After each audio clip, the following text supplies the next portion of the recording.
Ibiganiro mpaka. Ibiganiro mpaka ni ibiganiro biteguye kandi bigamije kwigisha, aho amatsinda biraganira ku nsanganyamatsiko runaka, hakumvikana ibitekerezo by'impande zose, uruhande rumwe rwemeza, urundi ruhande ruhakana. Ibi biganiro bigomba gusozwa hafashwe umwanzuro bitewe n'ubwiganze bw'ibitekerezo. Mu biganiro mpaka, buri ruhande rugomba kuba rufite ingingo zishyigikira ibyo ruvuga.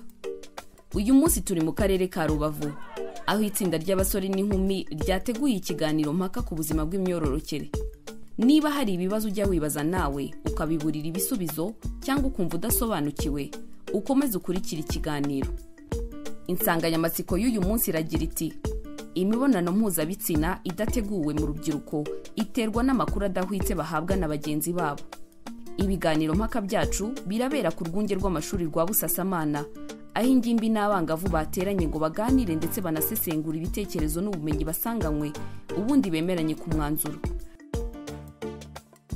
Mwiriwe, amazina yanjye ni Joseph Chinyumukiza, mpagaze hano ndi kumwe n'abandi dufatanyije ariko Clarisse ndetse na Billy. Ku nsanganyamatsiko igira iti: imibonano mpuzabitsina idateguwe mu rubyiruko iterwa n'amakuru adahwitse bahabwa na bagenzi babo. Twewe turimo turemeranya n'iyi nsanganyamatsiko. Mu by'ukuri reka tubanze dusesengure iyi nsanganyamatsiko tuyumve neza icyo ishatse kuvuga. Urubyiruko rurimo ruravugwa aha ngaha. Mu Rwanda tuzi neza yuko urubyiruko ni ukuva ku myaka 16 kugera ku myaka 30. Muziki wa mpuzabitsina rikorwa hagati y'abantu babiri, umuhungu n'umukobwa. Iyo mibonano mpuzabitsina rero itateguwe n'igihe umuhungu n'umukobwa batabipanze. Muri iyi nsanganyamatsiko yacu rero turibuze kwibanda ku rubyiruko ruri hagati y'imyaka 16 n'imyaka 20, kuko niho iki kibazo kirimo kiragaragara cyane muri iyi minsi, kuko byagaragaye ko abana baba bakiri ku mashuri cyane aribo baza guhura n'iki kibazo cyo gukora imibonano mpuzabitsina itateguwe. Turaza gutanga ingero aha ngaha dufite nko mu karere ka Burera, abantu 649 ari urubyiruko baje gutwara inda zitateguwe. Aba ni abatwaye inda tutabariyemo abakoze imibonano mpuzabitsina gusa, byumvikane ko nabo barimo ari benshi. Noneho muri aba ngaba 649, 8% bari abanyeshuri biga mu cyiciro rusange tronkomi. Byumvikane yuko uru rubyiruko ruri munsi y'imyaka 20 ruhanganye n'iki kibazo cyane cyo gukora imibonano mpuzabitsina itateguwe. Kandi noneho bavuze yuko 5% muri bo baje gukora imibonano mpuzabitsina kuko bari bafite ubumenyi ku buzima bwabo bw'imyororokere, babeshwa ko nibaza gukora imibonano mpuzabitsina bari buze gukira nk'indwara babaga barwaye. Twihuse rero dufite impamvu nyamukuru yemeza iyi nsanganyamatsiko igira iti: amakuru adahwitse asunikira urubyiruko mu mibonano mpuzabitsina idateguwe kubw'ubumenyi buke baba bafite ku buzima bw'imyororokere. Tukaba dufite izindi mpamvu shingiro 3 turuziraza gutsindagira neza. Ni impamvu yacu nyamukuru ya mbere agira iti: amakuru adahwitse ni umuyoboro wihuse mu gutuma umuntu akora icyo atateguye. Indi mpamvu yacu ya kabiri aza gusorwa na Clarisse iragira iti: kutabona amahugurwa ahagije ku buzima bw'imyororokere bituma amakuru adahwitse agira ingaruka ku rubyiruko, bigatuma bakora imibonano mpuzabitsina. Indi mpamvu yacu ya gatatu, imvugo yongeye cyane mu Rwanda igira iti: kutabizi no kutabimenya. Twihuse rero ku mpamvu yacu nyamukuru nk'uko tubivuga, amakuru adahwitse asunikira urubyiruko mu mibonano mpuzabitsina idateguwe kubera ubumenyi buke baba bafite. Aha ngaha ababyeyi bacungwa agatoki.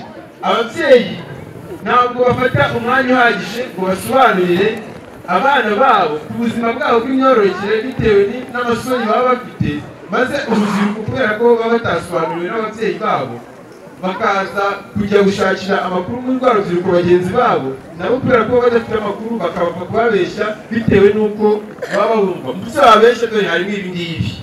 Icya mbere, bakunda kuvuga ngo umukobwa urwaye ibiheri mu maso, namwe murabizi aha ngaha,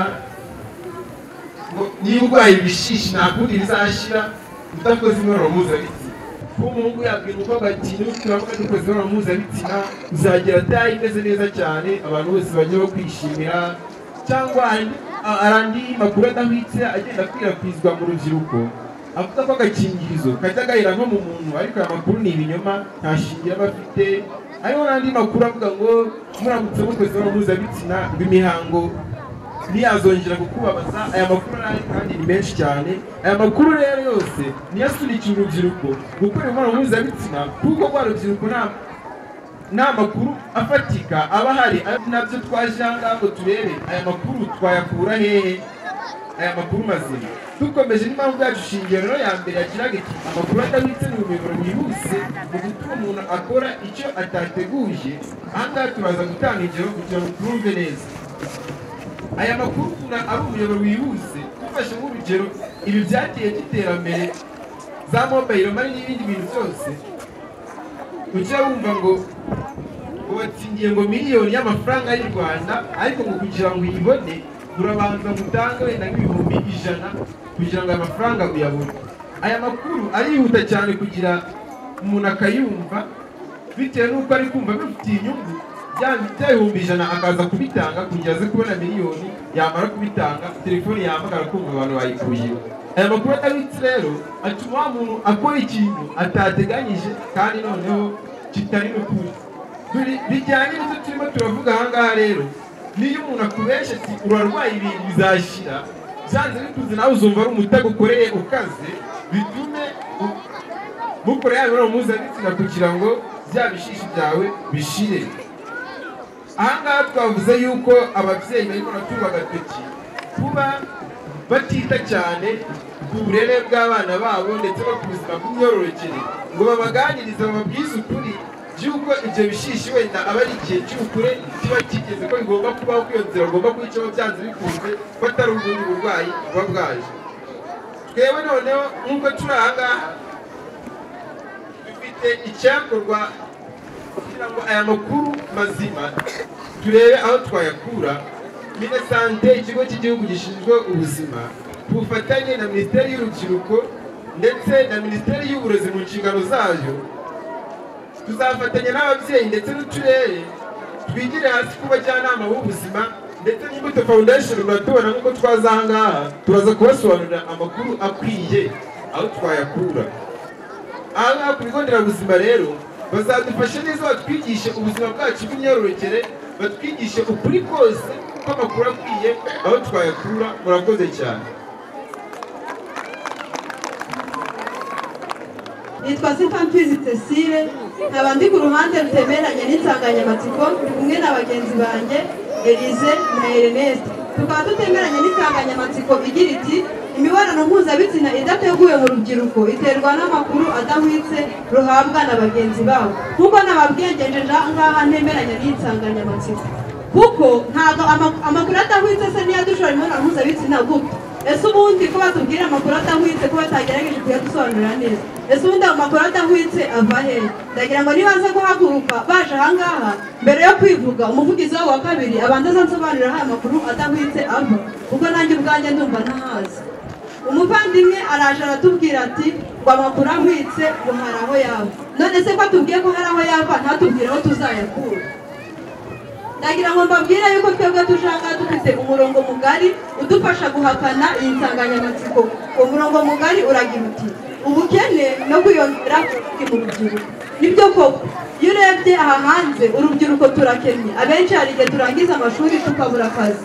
Wabura akazi niba ukeneye telefone nziza, ugakenera urukweto rwiza, kandi ukaba uri kubona nta bushobozi ufite, ntaho warukura, ukagenda ukishora mu mibonano mpuzabitsina kugira ngo ubone amafaranga yo kugura telefone nziza.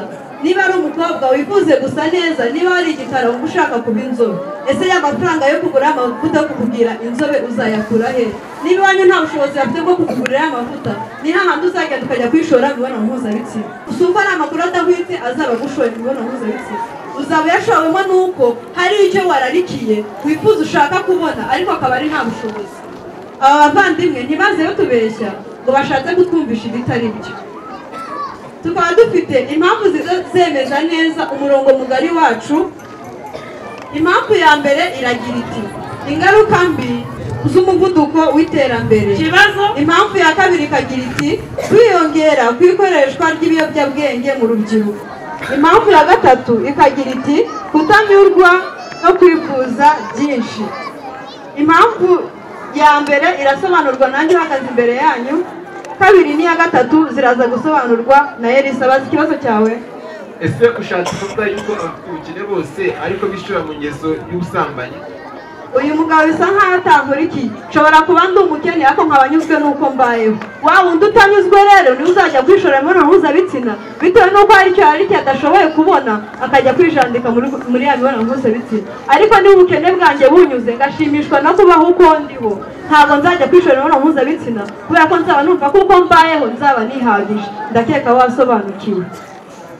Nk'uko nabivuze ndasobanura impamvu ya mbere ivuga iti ingaruka mbi z'umuvuduko w'iterambere. Nibyo koko dufite telefoni zigezweho zitwa za smartphone. Nzajya ku mbuga nkoranyambaga nka Facebook, WhatsApp, njye kuri YouTube n'ibindi byinshi biba muri amatelefoni ya smartphone. Wenda ninjya kuri Facebook nzahagera nsange hari umuvandimwe washyizeho akantu kajyanye na ya mafilime tujya tureba twita y'urukozasoni.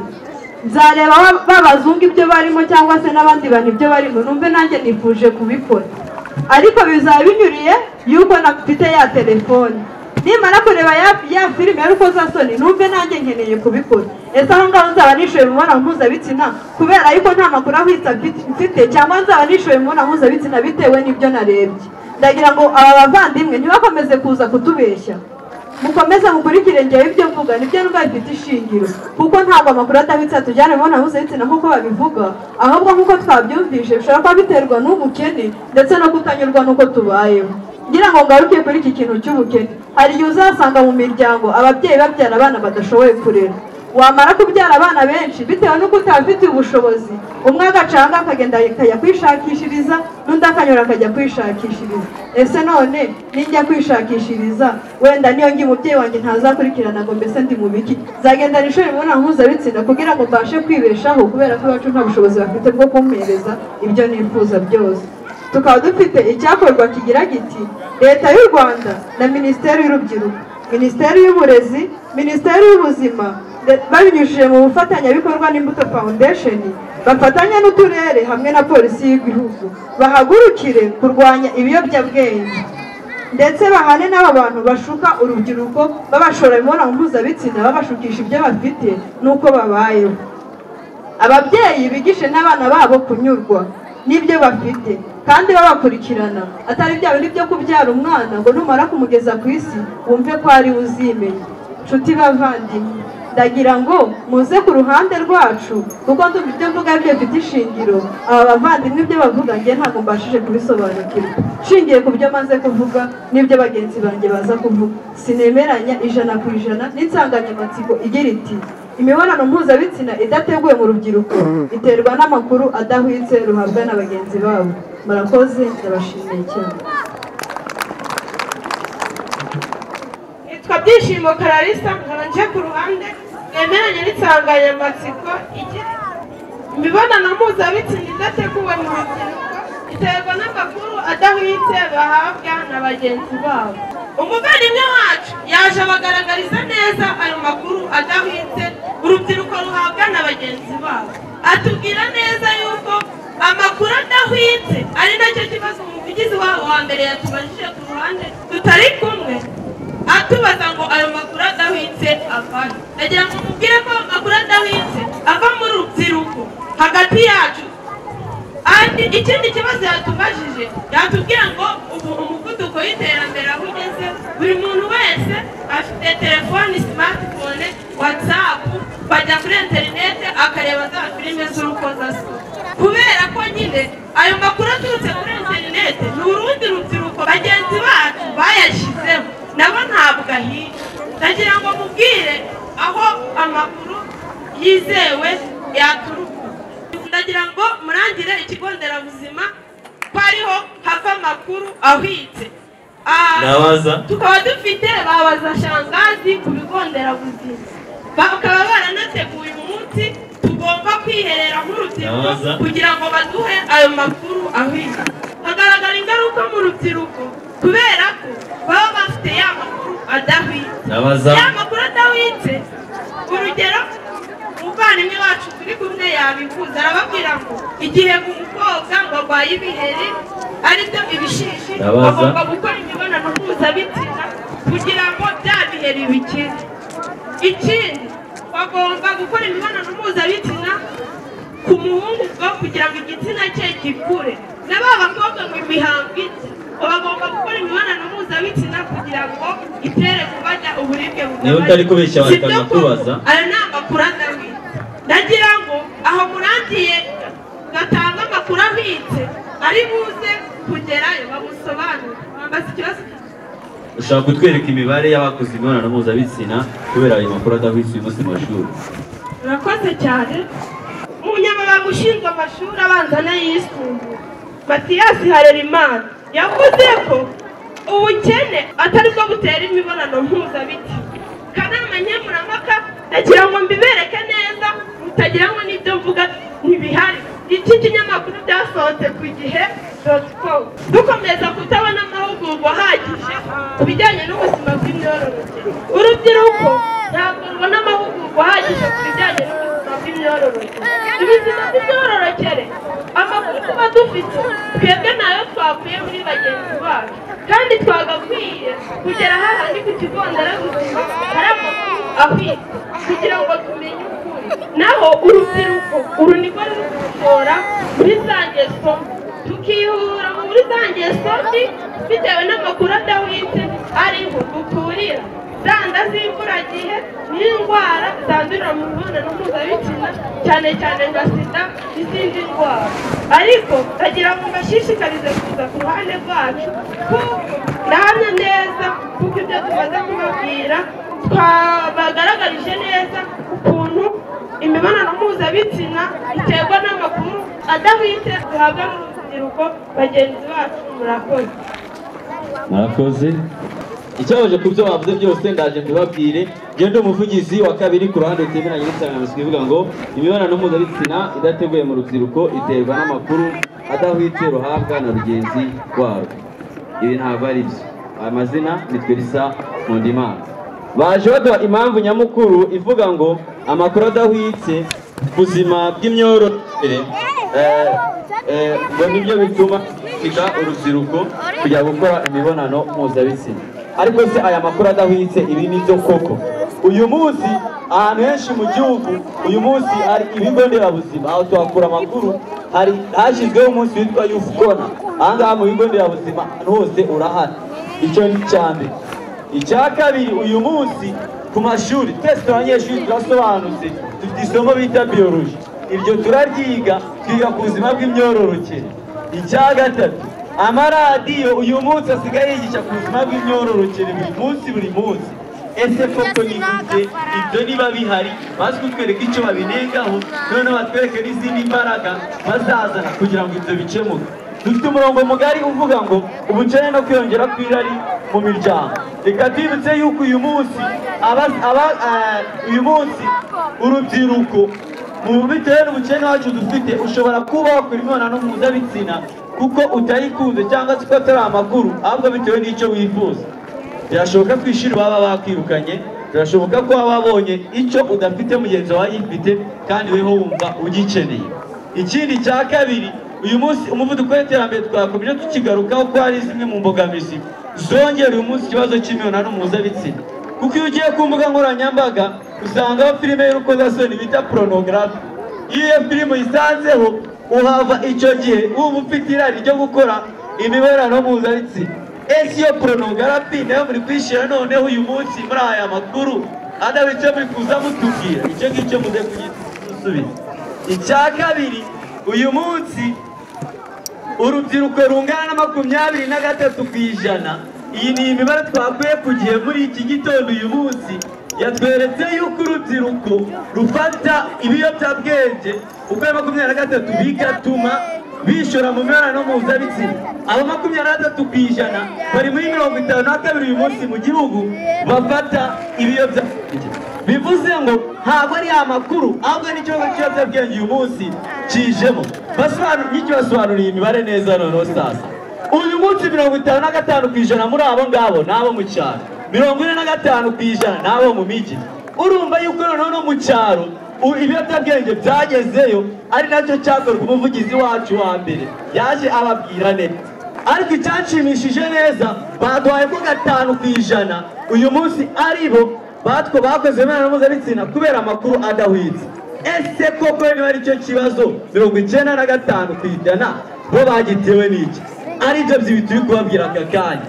Makanisa amashyirwa mu imibonano mpuzabitsina yateguwe mu rubyiruko iterwa n'amakuru adahwitse ruhabwa na bagenzi babo. Ibi nabihakanye mvuga yuko atari yo makuru, aho ikibazo cya mbere nagaragaje n'uri mu miryango, icya kabiri ko iterambere, icya gatatu kutitabwaho n'ababyeyi.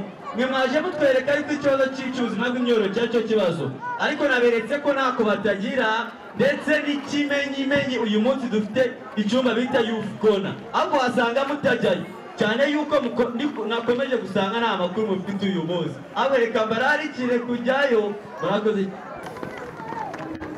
Iyo baba data mbega umugabo barabeshya ngo youth corner yashyizweho ariko ntabwo yubahirizwa, ntabwo bakangurira urubyiruko kugerayo. Ari nayo mpamvu tuje uyu munsi kugira ngo tubibutse ko n'izo youth corner wakoze kuza ku ruhande rwacu nibageyo bajye kumenya ayo makuru ahwitse, bareke kumva ibihuha. Aha hirya twateguriraga iki kiganiro turi kubahereza ku gikuta handitse ngo abakobwa bafite amabuno manini ngo nibo basambana. Ibaze mu kigo cy'amashuri byanditsemo, none se ayo makuru ni abarimu bayanditse hariya? Namwe mwagenda mukabyisomera, hari uriya mugabo ahagaze inyuma yaho biranditse rwose. Njyewe wahagaze imbere ndi umuvugizi wa gatatu ku ruhande rw'iberanya n'insanganyamatsiko, nkaba nitwa Ntwari Theophile. Mbanje kubasuhuza, mwihangane umugabo yaje ababeshya numva ntabyihangane.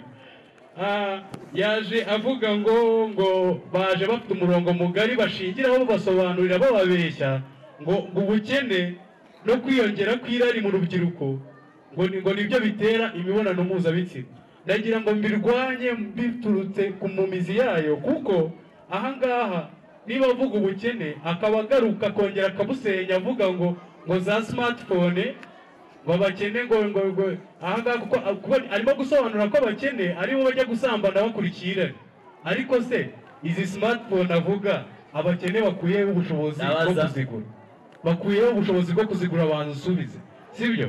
Aragaruka arongera aravuga ngo wumva ukuntu yasenye umurongo mugari wabo. Aravuga ngo bariya abana ngo bafite za televiziyo ngo bakize ngo bameze neza, ngo nibo bareba za filime z'urukozasoni, barangiza bakaza bakajya gusambana bagatwara za nda z'imburagihe n'ibindi byose yavuze.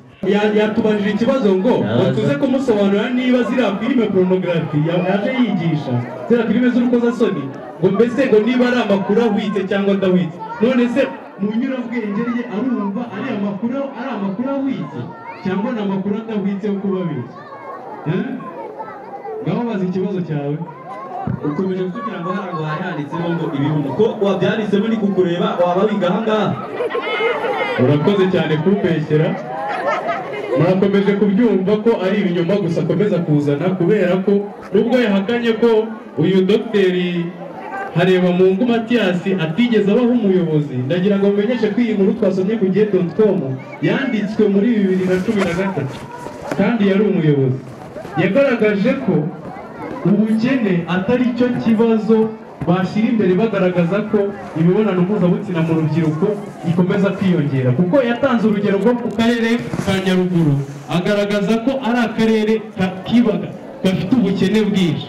Ubwo bukene akaba atanga urugero avuga ati abana babo bakora ingendo ndende bajya ku mashuri, ariko ntabwo batwara inda z'imburagihe ugereranyije no mu tundi turere dutuye mu mijyi.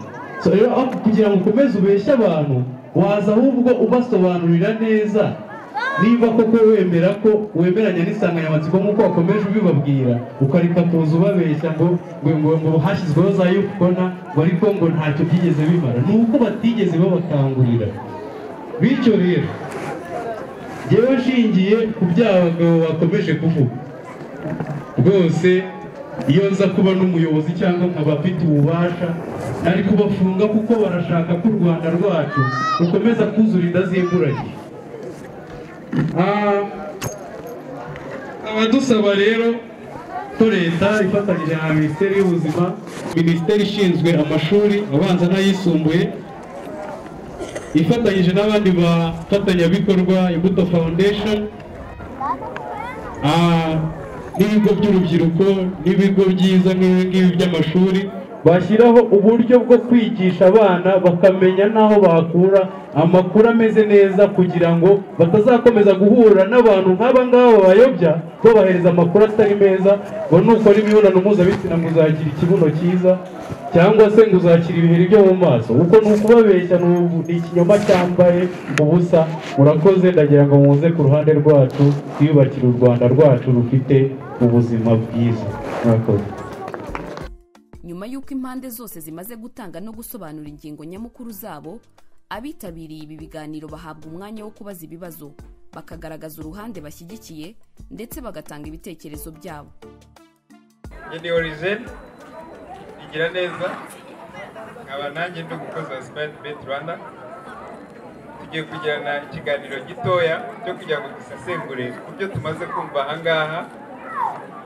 Aba bantu bari mu kiganiro mpaka batubwiye byinshi, muraza namwe kudusangiza ibyo muzi kugira ngo kuko turebe niba ari amakuru ahwitse bavugaga cyangwa se niba ari amakuru adahwitse. Ndagera ahangaha ndabona hari umukobwa umeze neza cyane.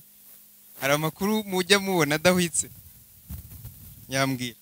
Umuhungu akajya koshya umukobwa ngo nibakorane imibonano mpuzabitsina, anga gutya akamubwira ngo naze bajyane kunywa icyayi, nuko rero barangiza akamubwira ngo ngaho nyishira ibyo nakuguriye. Hari abandi baba bazi amakuru adahwitse bagenzi bacu bajya baduha adutwara mu mibonano mpuzabitsina. Natwe n'abahungu amakuru baduhereza ngira ngo ntago njya kure y'ibyo aba bagenzi bacu badufashije mu biganiro mpaka bavuze. Hari igihe nk'umuhungu, ariko twebwe ntago ari abakobwa babitubwira, abandi bahungu bagenzi bacu bakatubwira bati buriya iyo ubigerageje ugakora imibonano mpuzabitsina igitsina gihita kiba kinini byatari. Nibyo sura niko bigenda. Barakomeza bampa andi makuru. Nanga nabonye ugiye kuma andi makuru. Aguruka gato. Uraza no kutwibwira, utubwire n'umwaka wigamo, sibyo? Murakoze. Nitwa Nzayisenga Yvette, nkaba niga muri Sinatusi. Jewe hari igihe nyine bo wicanye n'umuhungu akakwereka nka filime zibikoza soni, yarangiza akakubwira ati se iyi filime twayirebye nta kamaro yakugiriye, wewe waretse naye tukakurabira bari gukora. Uwo musore ndabona nakuze cyane agiye kumbwira. Hari umuntu wigeze akubwira uko uzajya kwegera umukobwa ngo umuterete? Nta muntu wari wambwira ko nshobora kubwibwira kundu nabikora. Orije uyu muntu arakaze, ntashaka amakuru arayifitiye ngo ashobora kwibwira uburyo yabikora. Gutemwa agiye he? Ahisha amakuru ari he?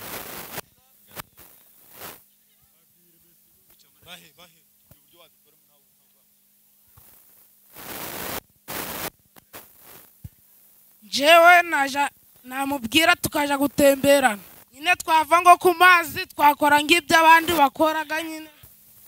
Hagurya iyo uri umukobwa uri hamwe n'umuhungu akakujana mu byayi, noneho wabura amafaranga yo kwishura ugasanga arakubwiye ngo nkumurarane, kubera ko uba wabiriye nta kundi ubigenza nyine, kubera ko udashaka ko ya publique urabyemera. Murakoze. Ku mazina yanjye banyita Habiyaremye Elize. Nukuvuga ngo inama natanga ku bakobwa, niba umuhungu akubwiye ati ngeneye kukugurira akakandu ndaco mupfana, ugomba kumuhakanira tu. Murakoze. Byibuze abantu nka batatu batubwira ikintu baba bungutse nk'iki kiganiro mpaka twagize, ndetse n'icyo bagiye gukora kugira ngo niba hari ubutumwa babonye babugeze kuri bagenzi babo. Ingamba nafata niyo kugira ngo nirinde abanjuka, bambereza ibyo ari byo byose bijyanye na telefone cyangwa se kujya kungurira nda hasano dufitanye. Urubyiruko muteraniye hano rero turi mu kiganiro mpaka, ni byinshi twigiye ahangaha. ibyo ngibyo harimo aho dukura amakuru ahwitse ajyanye n'ubuzima bw'imyororokere. Hari benshi n'urungano rwacu bazajya batubwira amakuru adahwitswe, kuvuga ngo niba uri umusore ukaba ugira isoni zo gutereta umukobwa, uzabanza ugende ufata agaki umumanurajipo sinzi uko mwawise, hanyuma ku bindi bizikora, ariko ayo makuru ntagahwitse. Ahantu nk'uko bigeze kubivuga mu kiganiro mpaka twagura amakuru ahwitse ni ku barezi, ni mu kigo nderabuzima, ni muri Youth Corner. Kandi nanone niba umuntu akubwiye ibintu ni byiza ko nawe ushungura. Ibyo tubwirwa cyangwa ibyo dusoma byose si bivuze ko ari ukuri, ariko hariho n'ukuri. Nugira amatsiko yo kubanza gushishoza no gutekereza neza, niko uzakura ukuri muri ya makuru wahawe cyangwa se wabwiwe ufite ahantu wayakuye. Ariko nusoma ibintu cyangwa umuntu akabikubwira gutyo ugahita ubifata nk'ihame, nawe ukagenda ukabibwira abandi, uzaba utangiye kubayobya. Ubwo rero reka duhinire ahangaha, dusabe gahunda nk'uko zipanzwe gukomeza. Tubashimire cyane ko mwakiriye ubutumwa twabagejejeho, kandi nanone tubasabe mube ba ambasaderi beza bo gushishikariza bagenzi banyu kubona amakuru mazima kandi no gutanga amakuru ahwitse, cyane cyane ajyanye n'ubuzima bw'imyororokere.